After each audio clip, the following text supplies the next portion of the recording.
Bienvenue sur le podcast du site maghrebemergent.com, le média indépendant et apolitique qui reprend toute l'actualité du Maghreb au quotidien. Je suis journaliste et animatrice de ce podcast. Aujourd'hui, on va s'intéresser à une nouvelle assez importante dans le transport maritime algérien. Il s'agit de la compagnie Nourris El Bar Ferries.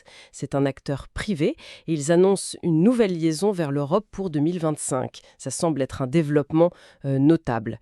Pour en parler et décrypter tout ça, nous accueillons notre invité du jour, spécialiste de ces questions maritimes. Alors, pour commencer, Nourris El Bar Ferries, c'est qui exactement dans le paysage algérien et pourquoi cette annonce, elle est si intéressante? Bonjour, oui, effectivement, Nourris El Bar Ferries, c'est un nom qui commence à compter.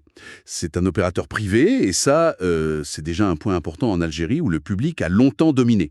Donc cette annonce d'une nouvelle ligne vers l'Europe, ce n'est pas juste une ligne de plus. Ça montre une vraie ambition, une volonté de répondre à une demande qui est bien là pour les traversées entre l'Algérie et l'Europe. Famille, tourisme, tout ça. C'est un signe de dynamisme, oui. D'accord. Un acteur privé, donc, avec de l'ambition.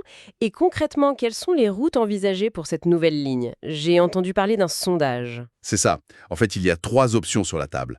Oran-Marseille, Oran-Barcelone et puis Alger-Barcelone. Ce sont des liaisons assez classiques, très demandées. Et oui, pour choisir, ils ont lancé un sondage auprès de leurs clients. C'est plutôt malin comme approche. Ah oui, malin. Pourquoi? Au-delà de l'image, on écoute nos clients, c'est surtout très pragmatique. Ça permet de sonder le terrain, de voir ce que les gens veulent vraiment, et donc de minimiser les risques en lançant une ligne qui correspond à une attente réelle. Ça aide à calibrer l'offre dès le départ. Oui, je vois. C'est une sorte d'étude de marché directe, en somme. Exactement. Et ça m'amène à la question du contexte. On sait qu'un concurrent, Bail l'Espagnol, a prévu de suspendre ses services vers l'Algérie pendant l'hiver. Est-ce que ça crée une opportunité pour Nourris El Bar? Ah, tout à fait. C'est un élément très important du contexte actuel. Le fait que Balearia se retire, même si c'est juste pour l'hiver, ça libère de la place. Ça crée un espace sur le marché pendant cette période. Et pour Nourris El Bar Ferries, c'est clairement une opportunité. Une opportunité pour... Pour occuper ce créneau, pour se faire connaître davantage et surtout pour offrir une alternative aux voyageurs qui ont besoin de traverser en hiver. Ça peut leur permettre de capter des clients qui allaient peut-être chez Balearia avant. Donc oui, ça rend leur projet encore plus pertinent, stratégiquement parlant. D'accord.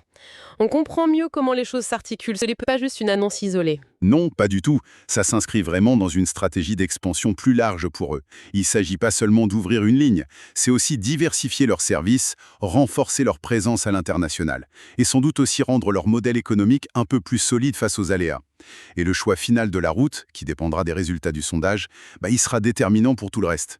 Les navires à affecter, les horaires, la fréquence. Alors, si on résume, Nourris El Bar Ferries, un opérateur privé algérien dynamique, vise une nouvelle ligne vers l'Europe, Marseille ou Barcelone, depuis Oran ou Alger.